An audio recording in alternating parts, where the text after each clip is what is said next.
my name is Tiffany Potts. I am Brother Potts' cousin. I go to the Anchor Church in Zanesville, Ohio, and today I want to share with you guys a little bit of my testimony. During my birth, my mother and I almost died.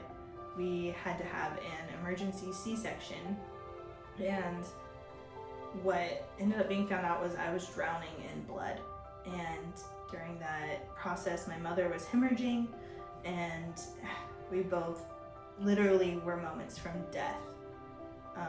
After my birth occurred, my father chose to give me a name that wasn't on the options that they had discussed, and Tiffany means appearance of God.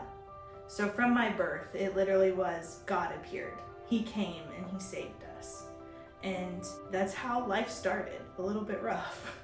But from the very beginning, God has never stopped being there. Growing up, I was very blessed. I grew up with my mother's parents were the custodians of the church, and my father's parents were the pastors. So I basically just grew up at church constantly. I would help my mother's parents clean, and then a lot of times if I was with my grandfather or my grandmother, we would go to nursing homes and we would go visit shut-ins and stuff. So like just growing up was constantly just ministry.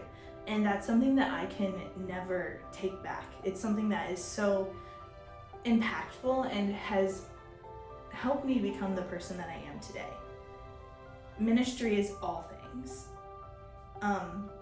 Growing up in that though, we spent a lot of time doing Sunday school. My parents were the Sunday school directors, and we really I've always had a passion for Sunday school and teaching and working with children. It's something that I've always loved, and also being part of a family of ministers. I got to meet a lot of missionaries and be involved in, seeing all the works that they had done and stuff. And all that was just so impactful in my life. Growing up, I had a lot of illness. I constantly had ear infections. It got to the point where my parents were like, Tiffany, you have selective hearing. And I'd be like, no, I just can't hear you. And come to find out, I really couldn't. I was 80% deaf because of scar tissue that had built up in my eardrums. And I remember during that same time period, I was really beginning to have my first experiences with God. I had received the Holy Ghost, and I was terrified of getting baptized because I was afraid of water. But I ended up going ahead and being like, yes, I want to get baptized. And of course, when I decided to get baptized, the heater was out of the baptismal tank. And so my grandfather, who was our pastor, he was like, are you sure this is the right time to get baptized? Because I don't want your ears to get worse. And I remember just being this little girl who was just like, no, I have to get baptized. And so he got in the baptismal tank with me and he baptized me. And at my next appointment for my ears, my hearing was fully restored. Our God is a healer. He has been there from the very beginning. Around that same time, my dad started to get very sick. And he came to find out he had multiple holes throughout his heart. This caused blood to begin to flow throughout his body that didn't have any oxygen. So it was a very hard thing to see somebody who was once really active and played with his kids to begin to get to where walking was difficult for him. And so over the next year or so, we began to see this big decline in my father. Because all of these issues with his heart, he wasn't able to work, so we were accumulating a lot of medical debt.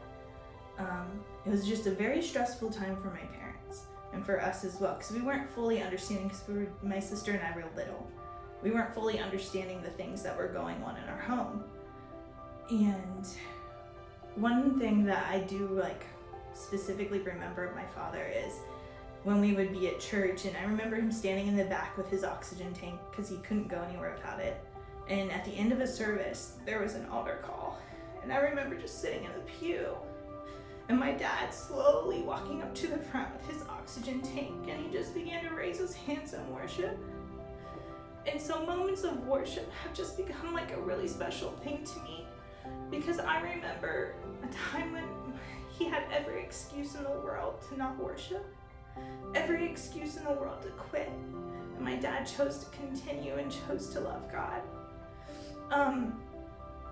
He ended up passing away a month after I turned 8 years old. And that was a very hard time for our family. We ended up losing our home. My mother and sister and I moved into a room at my grandparents' house. And my mother had to file bankruptcy just because of the medical bills. We weren't able to do that. We lost everything. I ended up having to move schools. And at the same time, I began to be sexually abused by someone close to our family. I didn't tell anyone, and this went on for about 4 years. I remember feeling completely alone. Nobody knew what was happening. I had never heard of anyone say anything like this was going on because it just didn't happen. At least I didn't feel like it just didn't happen in our family. It didn't happen where we came from, but it was happening to me. And throughout the duration of this event that happened, I just began to feel more and more and more and more alone. When the abuse ended, I was probably about 12 or 13 years old. And I remember standing by a window in my room and just wanting to die. I felt like I had no value, no worth. I remember looking out that window and thinking, if I could just end it all now, I would. And I remember also thinking, if I jump out of this, it's not going to kill me because I'm not high enough.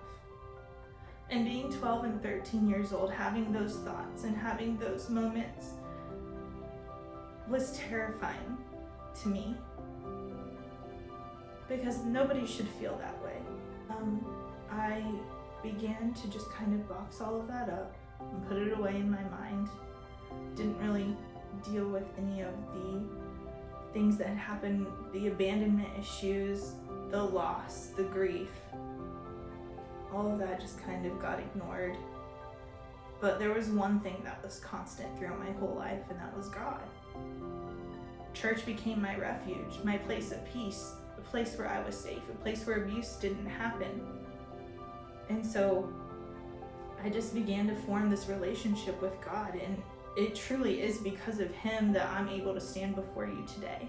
I remember getting ready to go on my first missions trip. I was 16 going on 17, and I began to have these thoughts in my mind about my worth. I was constantly dealing with, am I actually somebody that God can use? Am I actually somebody that God would want? I had so much happen that I began to question, am I really a child of God? Why does He want me? I'm an orphan. I don't have a dad. I don't have a big name to go behind. I've been abused. I was tossed aside. Nobody was there to protect me. Does He really want me? And then we had a spring retreat at church, and Brother Tom Ellis preached a message called Spring Up. And we talked about cleaning out wells that night. And it was the first time I had ever actually talked to an adult and told them things. I was almost 17 years old, and I remember just going to one of our staff members and just crying. And she was like, what's going on? And I just told her, I was like, I was sexually abused for years and years and years. And it was that night that God really began to heal me. And I began to kind of talk to our youth about some of those things that had happened after that. We're all given a testimony, and maybe it takes 5 years to share your story, or maybe you never share your story, but God gives each of us a story for a reason and a purpose. The first time I shared what had happened was in our youth prayer that I led before service, and I began to talk to our young people about God sees us differently than we see ourselves. And I had a mirror, and this mirror was dirty and it had hairspray on it and smudges, and it was dirty. And I said, when I look in this mirror, I see dirty, I see filthy, I see abuse, I see hatred, I see depression, I see all these things. But God looks at us differently. He doesn't look at us through the mirror of what's happened to us. He looks at us as his child, as someone he loves. And I remember the presence of God began to move in that room because I allowed myself to be vulnerable with these people. A few years later, it was several years later, in 2016, I went to Guatemala. And this was something I was super excited about doing. Brother and Sister Barrientos, they are such great people and somebody I'm so blessed to know, and they have such amazing testimonies. And I remember when I got down there, Brother Noe said, Tiffany, you're going to speak for a few minutes on Saturday night. And I was like, oh no. I don't know any of these people. This is terrifying. And so Saturday night came, and it's like before service, and I'm wrestling with God. I'm like, I don't know what I'm supposed to speak about. What am I supposed to be speaking about tonight? And Sister Dawn came to me and she said, Tiffany, he wants you to speak Sunday night instead, because all the churches are coming together Sunday night from our whole district. All the churches are coming together. And I was like, oh, good. And it honestly was good, because if I had spoken Saturday night, I wouldn't have spoken what God wanted me to say. So it's probably 20 minutes before service on Sunday night, and I finally have just said, okay, God, I'm going to speak what you want me to speak. I'm not going to do this other thing I had written out. I'm going to speak what you want me to. And I went to Sister Dawn and I said, I'm not sure what's appropriate here, what your culture is in Guatemala. Is it okay if I speak about sexual abuse? And she said, I think it'll be fine, but let's go talk to Brother Noe. So we went to him. He said, Tiffany, if that's what God wants you to speak, speak it. And so the entire service, my stomach is just twisted in knots in my throat. And I got on the platform and I began to share my testimony the same way that I've done this. I started out with the traumatic birth and God healing my ears and God being the father to the fatherless. And then I get to years of abuse, and the room gets quiet, and all I can think is, oh no, I missed it. And I go and I sit down, and Sister Dawn pats me and she says, you did good, you did good. And Brother Noe gets up and he begins to preach a message, telling the church that they've been carrying weights and they've been carrying things that they were meant to give to God. And so what I hadn't realized was that the weeks prior to me coming down, several women in the church had gone to Brother Noe and sought counsel because they had been abused growing up. They had been sold by their families because they're a poor country. They had been given away to people in their cities. And what they got that night was a weight lifted off of them that they were never intended to carry. Our stories and our testimonies are given to us for a purpose. John chapter 11 tells the story of Lazarus. And in this story, Jesus is told that his friend is sick and dying, and Jesus chooses not to go to his friend. And in that time, Lazarus dies. The sickness is not unto death, but for the glory of God. What you're going through and what has happened, it's not meant to be unto death. It's meant to be for the glory of God. And if I had to go through those things by myself and to hurt and to feel depression, to feel suicide, and to feel all those things, I want it to be for his glory. Because if it's not for any other reason than to let somebody in Guatemala know that they're not alone, then it was worth it.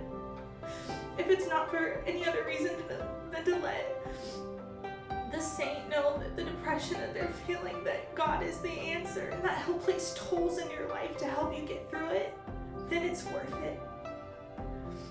Thank you all so much for listening.